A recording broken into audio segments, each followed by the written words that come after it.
je m'appelle Jean-Luc Comte. Ça va faire maintenant presque 4 ans que j'occupe le poste de directeur technique de la société toulousaine N-France.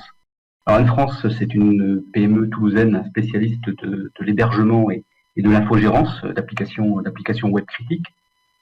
Alors, ce que je vais aborder aujourd'hui avec vous, c'est effectivement notre expérience par rapport à l'ISO 27001. Pour ceux qui ne connaissent pas l'ISO 27001, ne savent pas ce que ça représente. C'est une norme internationale, sans doute la plus reconnue aujourd'hui encore sur la sécurité de l'information. C'est une norme, effectivement, de management de sécurité, avec un cahier des charges, il y a une dizaine de chapitres, et puis une annexe avec 114 points de contrôle. N-France, maintenant, par rapport à l'ISO, un petit historique peut-être, on va revenir un petit peu en arrière. On est en 2018, et en 2018, en fait, la direction N-France, appuyée aussi par les équipes de management, ont décidé de lancer une démarche de certification ISO 27001. Pourquoi l'ISO 27001 ? Parce que d'abord, on a considéré que c'était la certification la plus reconnue sur la sécurité de l'information. Un élément important de cette démarche consistait aussi à définir le périmètre certifié, donc le périmètre de ce qu'on appelle notre SMSI. Alors, il y a un petit jargon là, en fait, un petit vocabulaire à comprendre. En fait, derrière l'ISO 27001, il y a un système de management de la sécurité de l'information qu'on appelle le SMSI. Alors, on a décidé de se lancer. C'était une première étape sur cette certification, donc sur ce qu'on appelait notre offre d'hébergement. C'est notre périmètre. Ça correspond à notre hébergement sur notre data center toulousain, notre data center, et puis aussi son approvisionnement réseau. Donc ça, c'est notre périmètre effectivement de certification.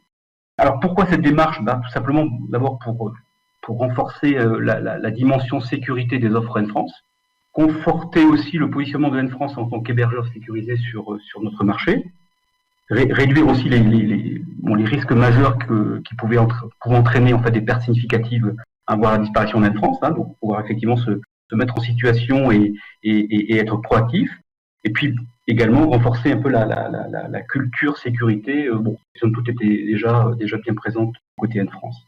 Être certifié 27001, ça veut dire quoi ? Ça veut dire, bien sûr, il faut avoir définir une méthodologie pour identifier les cybermenaces, maîtriser les risques, effectivement, donc ça c'est important, et mettre en place les mesures de protection par rapport à tout ce qui est confidentialité, disponibilité et intégrité de l'information. Alors notre projet a démarré en début 2019, donc en 2018 en fait décision direction pour démarrer, début 2019 on démarre. Alors on démarre pas tout seul, parce qu'on a souhaité effectivement se faire accompagner, c'est effectivement important par un cabinet de consultants qui est spécialisé dans le domaine. Et donc suite à un audit de certification qu'on a fait réaliser par l'AFNOR, nous avons été certifiés donc à l'été 2020. Alors début 2019, été 2020. Alors on s'était au départ défini une durée de 1 an. On s'est dit on se donne 1 an pour être certifié. Ça a pris un peu plus de temps. En fait, ça a pris 1 an et demi tout compte fait. On aurait pu probablement un petit peu réduire. L'effet Covid a fait que le confinement a un peu retardé le calendrier, notamment des audits. Mais globalement, je pense que c'est une durée presque minimale pour arriver à cette certification. 1 an et demi, c'est quand même, je pense, une durée qu'il faut avoir en tête par rapport à cette démarche pour arriver à la certification. Un élément important maintenant, c'est effectivement le retour d'expérience, c'est-à-dire les clés du succès, les écueils à éviter, donc de ce qu'on a pu constater. Un premier élément qui me paraît moins important, essentiel, ça c'est pour les amis auditeurs qui voudraient se lancer dans cette certification. Première chose, il faut un engagement de la direction. Ça, c'est un engagement fort de la direction. Ça, c'est essentiel.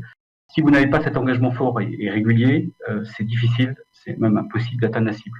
Donc, c'était pour nous un objectif, cette certification était un objectif majeur pour l'entreprise. Donc là, effectivement, c'était un élément qui nous a permis d'avancer. Un deuxième élément aussi, c'est l'organisation pour y répondre. Donc, il faut une organisation. Ça porte sur les hommes, évidemment. Il faut définir un chef de projet SMSI, soit même de notre système de management, justement, soit même de piloter les travaux. Alors, les travaux, c'est à la fois de la construction, du build, et aussi du run, donc de manière régulière, du contrôle, de l'amélioration continue par rapport au système. Il faut associer à ça une équipe pluridisciplinaire, évidemment, qui doit être motivée, et il faut lui allouer du temps, parce qu'effectivement, ça demande du temps, malgré tout, pour pouvoir y arriver. Et puis aussi, être en mesure de changer certaines pratiques pour respecter la norme et continuer à faire vivre notre système. Un autre élément important, me semble-t-il, c'est effectivement la réalisation d'une analyse de risque pertinente, importante, bien détaillée. C'est un élément essentiel pour bien définir les risques, savoir bien maîtriser notre système, préciser les plans d'action. Donc, on sait où on va, on sait quels sont nos risques, on sait ce qu'on doit faire pour les mitiger et aussi pour améliorer notre système. Ne pas sous-estimer effectivement le temps nécessaire pour bien faire cette analyse de risque, partir sur une méthode effectivement qui a fait ses preuves. Nous, on a utilisé la méthode EBIOS, mais ça aurait pu être une autre méthode. Donc ça, c'est important également. Bonne analyse de risque. Ensuite, il y a le modèle de pensée. C'est-à-dire que quand on réalise, en fait, quand on a cette démarche, l'ensemble des acteurs doivent penser, alors, c'est encore un jargon, mais penser PDCA. PDCA, vous savez, c'est la boucle, la route d'Heming, hein, c'est plan, do, check, act. On se met systématiquement dans cette approche méthodologique. En fait. C'est-à-dire qu'on dit, voilà, on planifie les travaux, on les réalise, on vérifie en fait qu'ils ont été bien réalisés, et ensuite on est dans l'amélioration continue par rapport à ces travaux. Donc il faut penser aussi SMSI, à notre système. Donc il faut qu'on puisse le suivre, bien le maîtriser. Donc ça veut dire qu'on a des indicateurs, on va suivre, on va identifier, on va planifier, on va tracer aussi l'ensemble des actions. Donc ça c'est très important. Et puis, il est important aussi d'avoir un accompagnement méthodologique externe, c'est-à-dire au moins au début. Alors, je vous le disais tout à l'heure, en fait, on se fait accompagner, c'est important, notamment pour avoir un guide au départ, et puis aussi pour avoir un certain feedback. Ce qui, par contre, est important, c'est faut pas s'attendre à ce que cet accompagnement se substitue, en fait, aux équipes en place. En fait, ils sont pas là pour faire le travail à votre place. L'ISO 27001 et c'est un chemin, on verra tout à l'heure, c'est pas un sprint, hein. Donc il est important effectivement à un moment donné de s'extraire progressivement de cet accompagnement pour pouvoir gagner en autonomie. Au début c'est très important parce qu'effectivement on fait découverte, hein, avoir un feedback, d'avoir toujours effectivement ce feedback tout au long de la démarche, mais c'est pas le consultant qui va gérer votre système, c'est vous. Et en fait il est là pour aider, mais pas pour faire à votre place. Ça c'est important aussi à prendre en compte. Donc à un moment donné il faut couper le cordon. Sensibiliser le personnel aussi et les prestataires aux parties prenantes, ce qu'on appelle les parties prenantes. Bon, c'est également important parce qu'il faut pas être étonné. C'est tout à fait une logique normale d'une résistance au changement. Il y a toujours une résistance au changement, effectivement. On change les habitudes de certaines, des pratiques, certains collaborateurs. C'est pas parce qu'ils pratiquaient déjà des méthodes utiles que pour autant c'est pas suffisant. Hein. Il faut aller au-delà. Donc ils peuvent être un peu bousculés parfois dans leur pratique. Il faut être patient. Effectivement, revenir régulièrement pour expliquer, pour mettre en pratique. Et puis, c'est le personnel, mais c'est aussi éventuellement des prestataires, hein, des prestataires clés qu'il est important aussi de sensibiliser.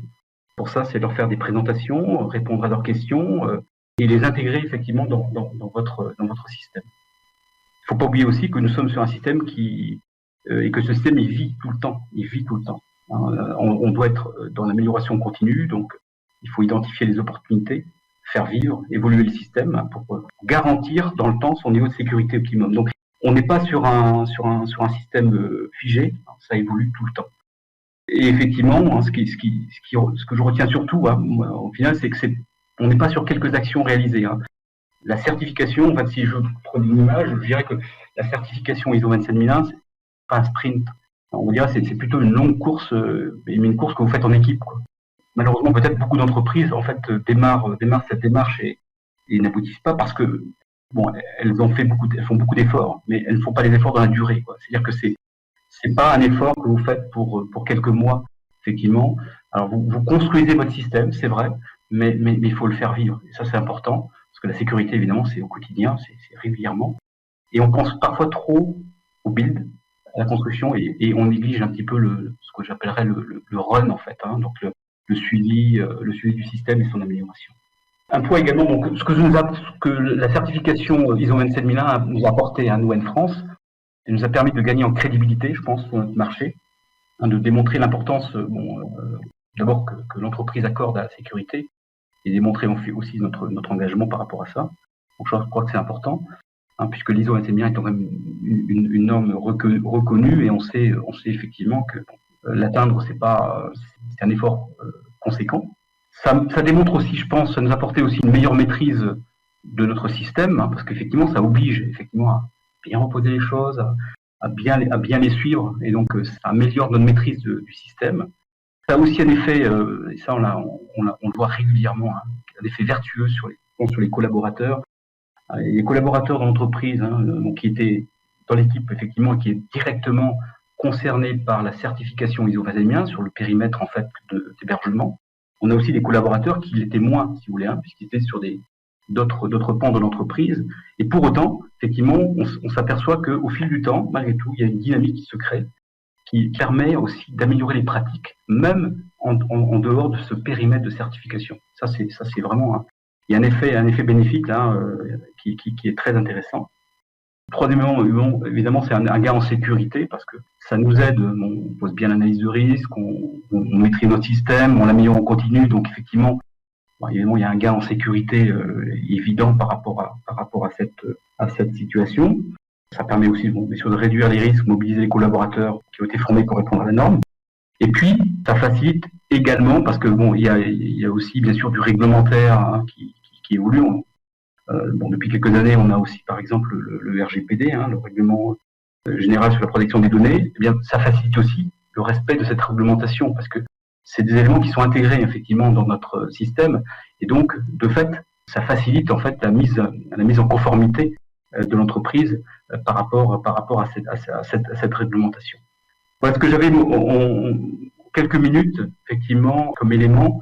Par rapport à l'ISO, notre positionnement, nous en France, comment on s'y est pris, des points importants, je dirais, de réussite, les clés du succès, les écueils aussi à éviter, puis ce que ça nous a apporté, effectivement. Et là, on est aujourd'hui dans la deuxième année, certification. Donc, la deuxième année, on a de nouveau un audit de surveillance. Donc, c'est vraiment un travail, je dis, dans le temps, régulier, mais qui est très intéressant et très profitable pour les collaborateurs et pour l'entreprise.